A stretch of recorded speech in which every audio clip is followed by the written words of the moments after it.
Dans un parc, il y a 3 attractions, le grand saut, une chute verticale de 18 mètres dans l'eau, la traversée, vous êtes accroché à une poulie qui descend le long d'une corde qui mesure 150 mètres et qui forme un angle de 20 degrés avec l'horizontale, et la liane qui mesure 40 mètres, vous êtes lâché cette fois avec un angle de 50 degrés.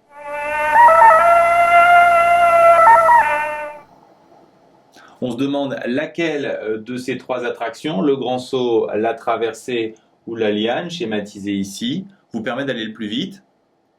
Et pour résoudre ce genre de problème, il n'y a rien de plus rapide que le théorème de l'énergie mécanique. L'énergie mécanique, on l'a vu, c'est la somme de l'énergie cinétique et de l'énergie potentielle de pesanteur. Si on lâche un objet, au départ, sans vitesse, toute l'énergie est potentielle de pesanteur. Puis en tombant, l'énergie potentielle de pesanteur de l'objet va diminuer avec h pendant que son énergie cinétique va augmenter. Et à la fin de la chute, juste avant qu'il touche le sol, il n'y aura plus d'énergie potentielle de pesanteur et toute l'énergie sera cinétique. Ainsi, au cours de la chute, l'énergie potentielle de pesanteur se transforme en énergie cinétique.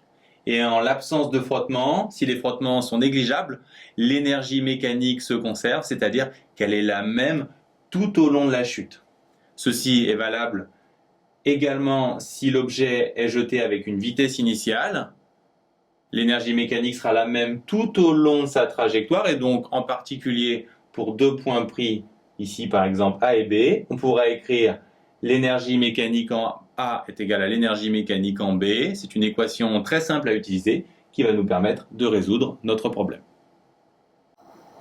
Pour appliquer le théorème de l'énergie mécanique, il nous faut 2 points qu'on va prendre à l'origine et à la fin du mouvement pour les 3 attractions.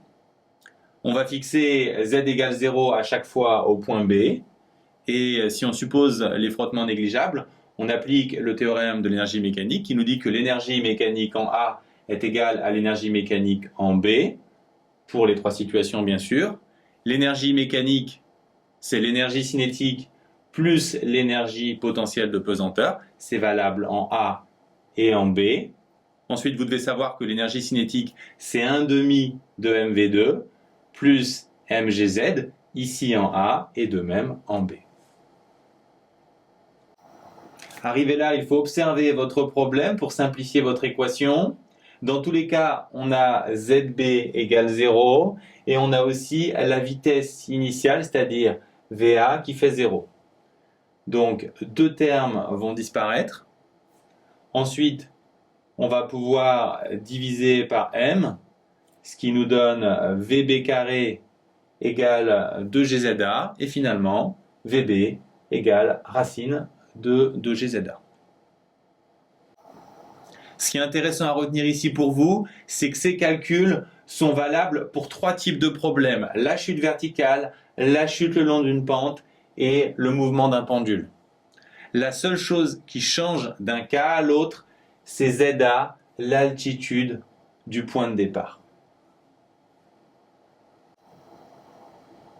Dans le cas de la chute verticale, c'est facile puisque ZA, c'est tout simplement H. Donc la formule, c'est racine de 2GH. Ici, c'est plus subtil. ZA, c'est cette hauteur qu'on doit déterminer en fonction de cette longueur et cet angle. C'est intéressant de remarquer qu'on a un angle droit, donc un triangle rectangle. Ce type de problème, vous savez le résoudre avec la trigonométrie de collège.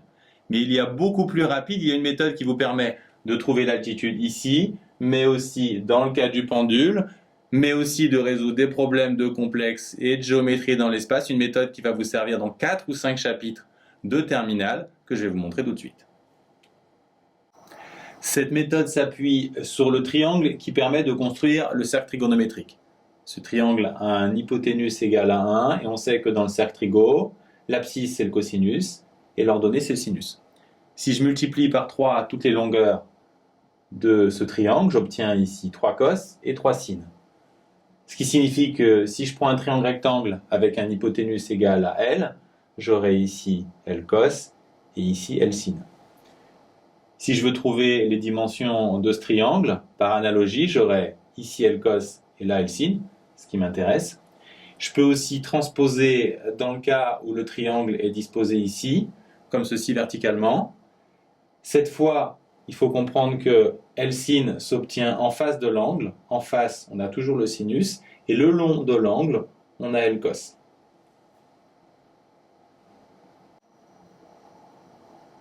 Dans ce triangle, on a l'hypoténuse L. En face de l'angle, on aura L sin et le long L cos. Ce qui nous intéresse, c'est l'altitude en A, donc L sin, d'où la formule VB égale racine de 2GL sinus alpha. La méthode marche toujours ici. Le triangle rectangle qu'il faut voir, c'est celui-là. Ce qui nous intéresse, c'est l'altitude en A, autrement dit cette longueur. En s'appuyant sur ce triangle, en face de cet angle, on a L sin. Ici, on a L cos. On a cette longueur, on cherche celle-là, mais on sait que la longueur totale de la corne, c'est L. Donc, ce qu'on cherche, c'est L moins L cos. Et donc, on a la formule de VB dans le cas du pendule, ou pour nous, de la liane. Ce qui est intéressant à savoir pour vous, c'est qu'on vient de voir d'un seul coup comment résoudre les trois grands classiques qui utilisent le théorème de l'énergie mécanique, la chute verticale, la chute suivant une pente et le mouvement du pendule. Maintenant, on passe à l'application numérique. Si on prend G égale 9,81, avec H égale 18, on va trouver 19 mètres par seconde et en multipliant par 3,6, 68 km/h. Pour cette descente ici, on va trouver 32 mètres par seconde, soit 114 km/h. Et pour le mouvement de la liane, 22 mètres par seconde, soit 81 km/h. Autrement dit, pour nos trois attractions, celle qui nous donne la plus grande vitesse, c'est la traversée.